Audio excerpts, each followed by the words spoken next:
Here we go. Alright,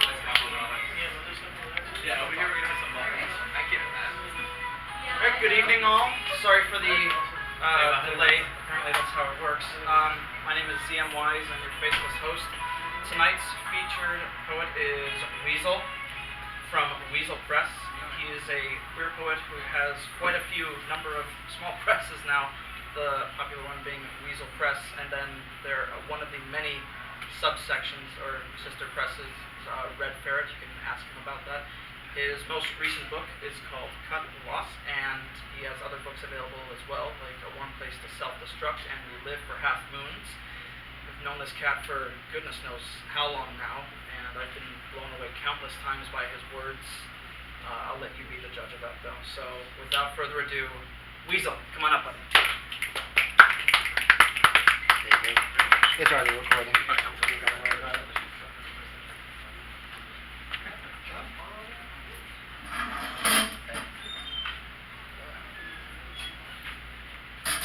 I'm not holding all three books as I read, so. Like you said, I'm a queer poet. I got several books out, a couple of novellas, and I work with several different publishers. Weasel Press is my main crew. I also work with Thurston Howe Publications. My boyfriend runs that, and we collaborate a lot. Collaborate on poetry, horror, nonfiction, lots of things going on. Check us out on Twitter at Thurston Howe Publications or at Weasel Press, and just take a look at what we're open for. We are always open for something crazy. So, as Zach mentioned, I do have a new book. It's called Cut the Loss. If you're interested in buying a copy, please come see me. I am broke, so yes. We're poets here. We all know the game. We're all broke. So, one of the first pieces I'm going to read. So when writing this book, I sort of did what's called an offering to the muses. Everyone has a different muse. Everyone has a different poet that they love and enjoy. My poets, I had several, were Ginsberg, Hubert Selby Jr., Buddy Wakefield, Andrea Gibson. This poem here is called, I Used a Ouija Board to Talk to Jack Kerouac. He finally answered after the 11th call. Typical writer, caring when he chose best. Kerouac loved jazz.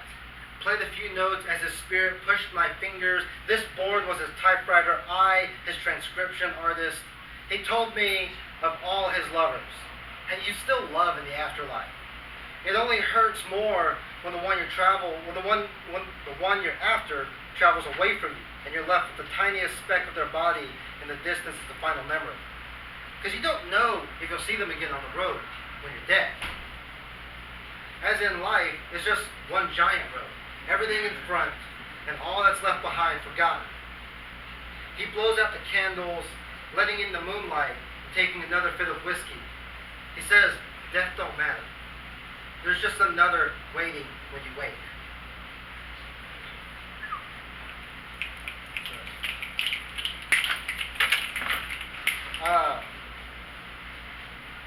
So, one of the things that I write about is my own anxiety and depression. It hits hard. It really does.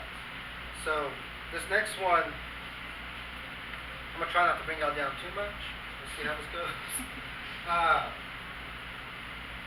If I can find it. I wrote the damn book, I can't even find my own work. Treasure trove. Yeah. Spelunking. Alright. So this one is called My Notebook is Falling Apart. It can't keep it together for the both of us. Glue dissolves each time my fingers peel back its pages. Our spines are coming undone, stumbling into wrong days, getting tired of carrying boulders as if I asked for this tension. These pages are as worn as my lungs, choked from smoke and dreams of survival long past. I never intended on lasting this long. My notebook knows this, has felt every gash I've made and every fit of polished anger steaming off my bones. And if I ain't made enough bad choices, y'all, my notebook's ready to retire. I just keep on saddling up.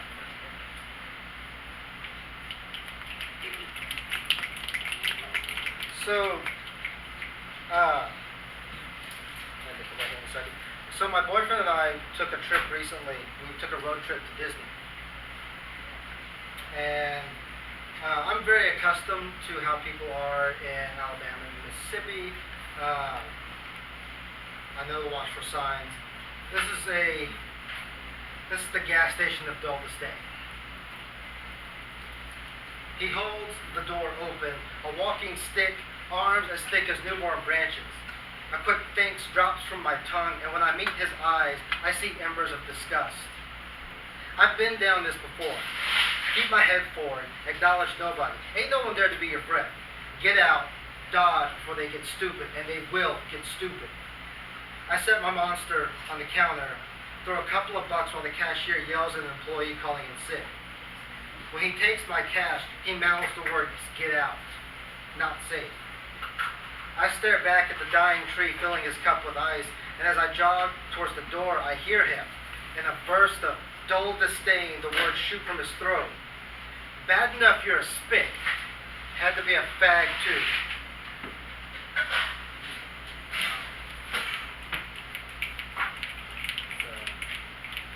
Where was this? This is a gas station in Alabama. Oh, It was like right after Buc-ee's, I think, that new Buc-ee's that stops up I-10.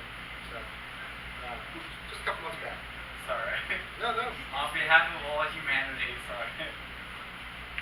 Let's see. So, I just got out of a interesting relationship. I was married for several years, and everyone says there's good times, there's bad times. This is a bit different. This is the first year I've actually come to terms with my own emotional abuse that my husband has put onto me. So this is kind of my way of processing. This is called, I can see the anger bubble in your belly. You plucked words like apples, spat them off your tongue, unable to keep them in your throat. Rage oozed up through your chest, and you sat there like a dormant volcano, ready to erupt after years of slumber. Little fox, I know the art of growing numb when it's all you have to keep you safe. When you told me to kill myself, I went home to safety, made my bed inside numbness, left walls unstained, ready to splinter should I need to remember what awaits outside. I know the taste of scars unhealed. Like raw, spoiled meat, it spreads across your tongue until you've had enough. You never forget it. Some days, love is a wound, left open too long, weakening, a scab chipping off. I still wish I knew what was left when I told you I tried.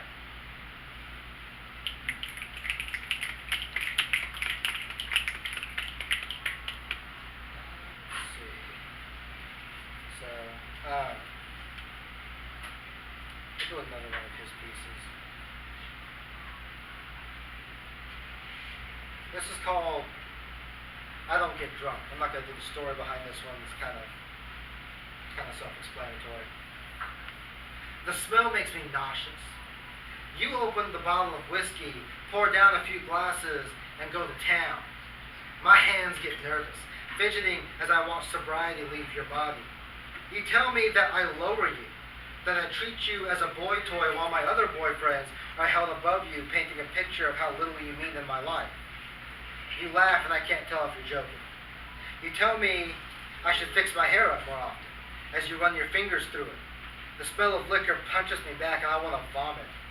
I'm good at holding myself together in times of awkward encounters. When you get bored, you pour yourself another, and I go to bed.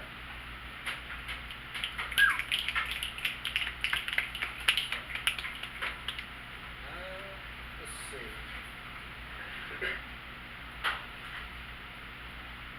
And these are all the ones you're reading now are born out of emotional abuse. Emotional abuse, anxiety, depression, they're all biographical pieces. So I don't have a lot of pieces that are made up. I have a couple. I have a little goofy walk I don't know if I can read that one here. That may be too explicit.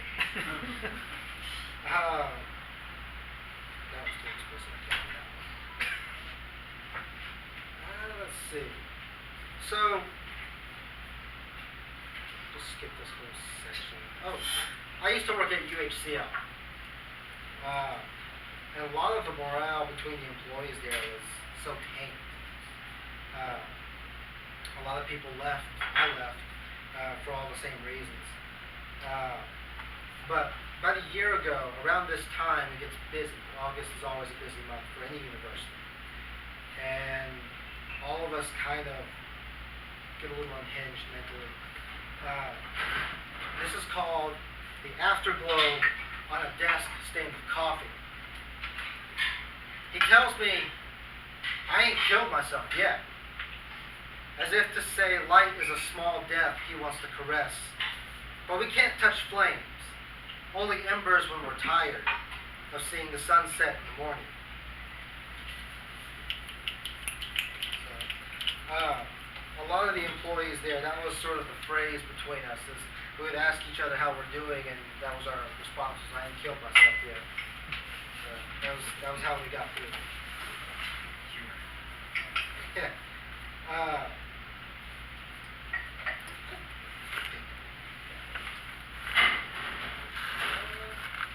gonna skip. So I do have other books available. This one I wrote a couple years ago. Oh, we don't make it out alive. What's interesting about this one is there's pieces of art inside by Joseph Cho, and they're phenomenal pieces. In fact, whenever I try to sell it, I always talk about the art rather than the poems themselves. But there's a piece in here. I'm going to be moving up to Michigan soon. I've been trying to move for several years, and one of the places that I was going to hit up was Ohio, close to Michigan, but not exactly. I went up there to see a buddy of mine. He moved in to be with his girlfriend, and things just kind of went from there. This is called the Hoarder. Chilled air stands still as the door squeals open like a pickup for slaughter. The house welcomes me with dust and the scent of flesh rotting, stabbing my nostrils. There's no bodies here, but bags of garbage pile amid shit-filled corners and cats in awe of seeing a new body. The owner is a baker. She tells me she makes the best cakes from her kitchen. Blinding yellow walls expose an overfilled sink, dishes soaking in black sludge. Turning my stomach, forcing me to hold back my urge to vomit, she leads me to my room. We walk up shaky steps, moving farther from the door. The walls seal me inside with her maze of trash and cats. I think of running, but how can I escape when there's nowhere else to go? She tells me the house across the street deals meth. I think of texting my ex, of sending an SOS, but I wonder if he'll answer. The bed sits on top of a hole in the floor. Cracks sprawl away from the mattress like spider webs cemented. And when I plop onto the couch, I felt the stench of piss and musk rise like steam. I close my eyes, breathe through my nose, stay composed while planning my escape.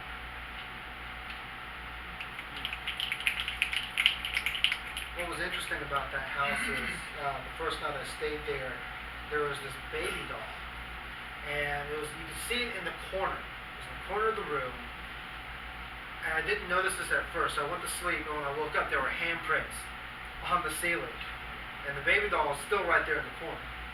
It was freaky to wake up to.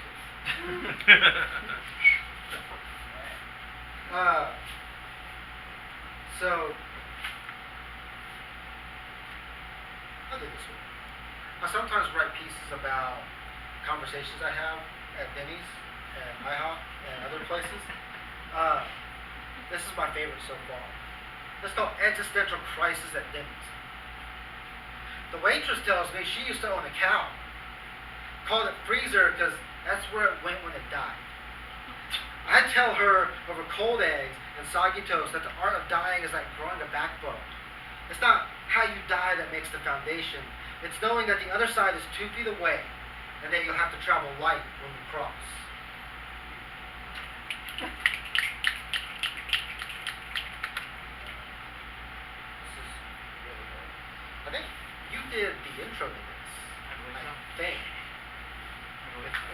memory serves me right. Yeah. Okay.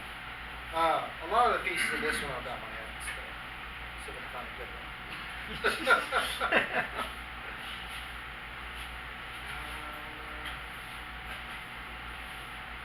I can do that. So, one of the things that I've always kind of liked, I've hated and I liked at the same time. There's the Houston Poetry Fest.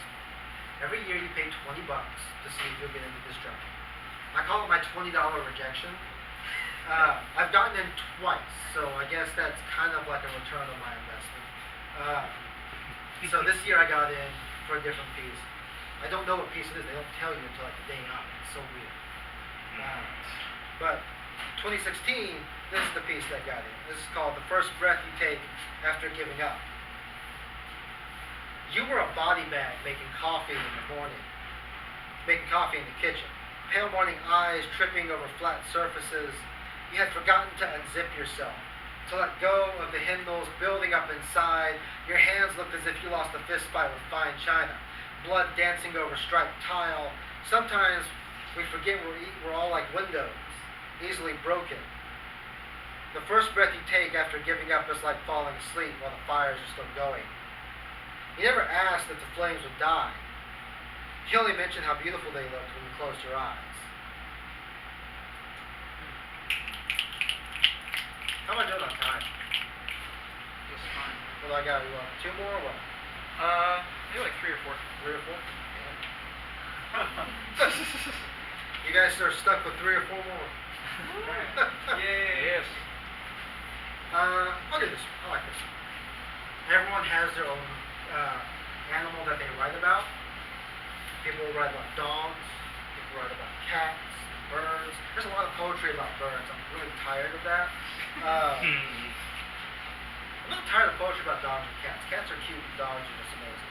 So, this one's called Roaches. I shudder when I see them on my stove. Fluttering wings in the darkness, jutting out erratic spasms when the lights flush on. There's an infestation somewhere. Otherwise, they wouldn't hang around as often as they do. I killed one on my wall today, slammed the good shoe into its back and wriggled it around, white noise scraping as remains fall.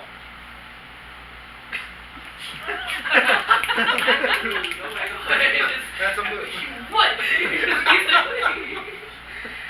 It's so, it gets intense too, doesn't it? Like when they start with their wings and you're like, no! Oh man.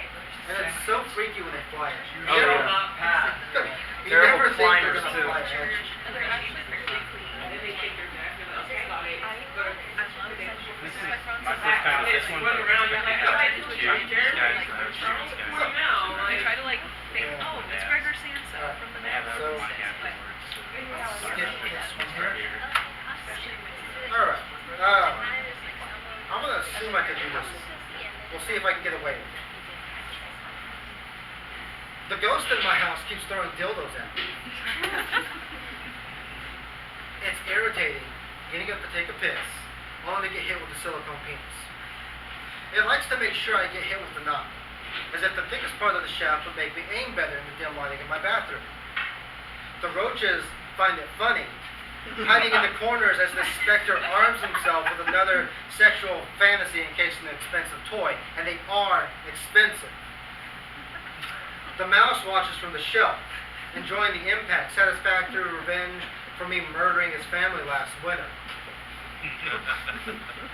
My dog doesn't seem to be concerned. He watches from the doorway, wondering when his food bowl will be refilled. Some guard dog. I asked it what it wanted. Using the last of my lube, it wrote a message on the sheets. It said it couldn't find a clean knife to throw at me. That it settled for the next best item, only wishing it were sharper.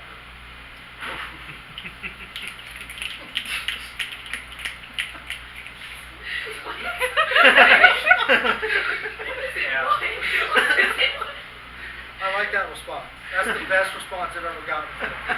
Thank you. You think we could do the grinder piece? Think so? Okay. And then if you're taking requests, maybe the other gas station story. I'll think about it. Okay. Yeah, that one may be a little too close. Gotcha. I met Satan on Grindr. Who needs to sign your fucking book when all I want to do is fuck you over your flames? Stand tall over me, defiler of souls. My body's devoid of Christian doctrine. Souls are aimless. The heart is what drives the body to desire. What is it you really want? Lie down upon your sacrificial rock. Spread yourself open and scratch a symbol on my back as I enter your cabin. I've danced this tango enough times to know the game is short but memorable. And when we're finished, keep my number. I may need to know what death feels like after.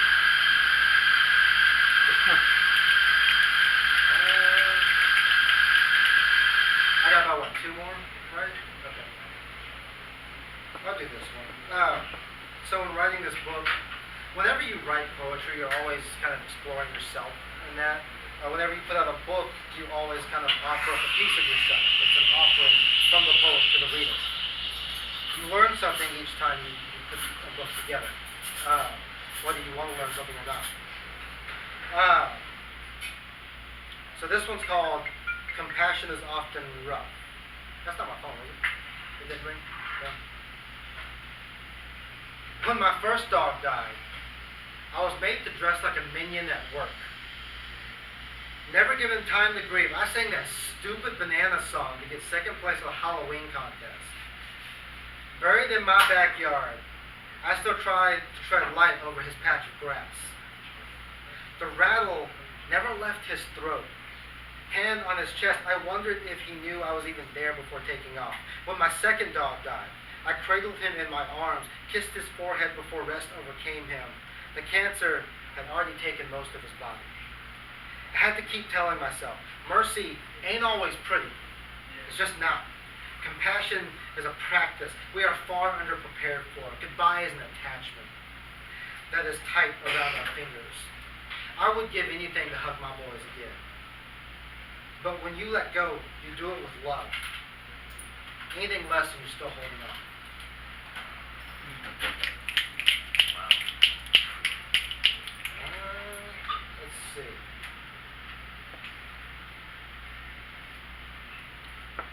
I'll do this one. This is my dating profile. My name's Weasel.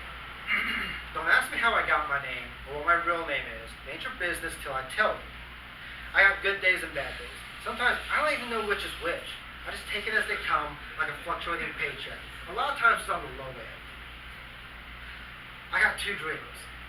Become an academic professor and own a taco truck. My boyfriend, God, I love him. But I can see him rolling his eyes as I dream of tacos. What he doesn't know is that my midlife crisis is about to hit. I ain't getting a motorcycle. My dog's name is Buddy. He clutches to my husband's pillow like I clutch his name on my weeknights, y'all. He left 2 months back. I'm still adjusting to having so much space inside a tiny home. Recovering from an unstable relationship ain't easy. Most days, I just want to throw the hurricane back in my life and tell myself to man the fuck up. I ain't so good at recognizing my emotions, but I write poems to process through how numb my body can become. I'm wrong a lot of the times, but when I'm right, you best believe I'm going to own that shit till it becomes socially awkward. I'm DTF, don't call me daddy. I don't love the outdoors. Nature and me don't get along. Every guy I meet wants to go outside, play Pan's flute, because it's romantic. Let me tell you, it's not romantic when mosquitoes bite your ass. It's just not. I've smashed enough heads in at the Judas Priest shows to know more about the pits than anyone under 30. Don't say my age. It's just a time bomb, and I ain't ready for it to blow just yet. Thank you.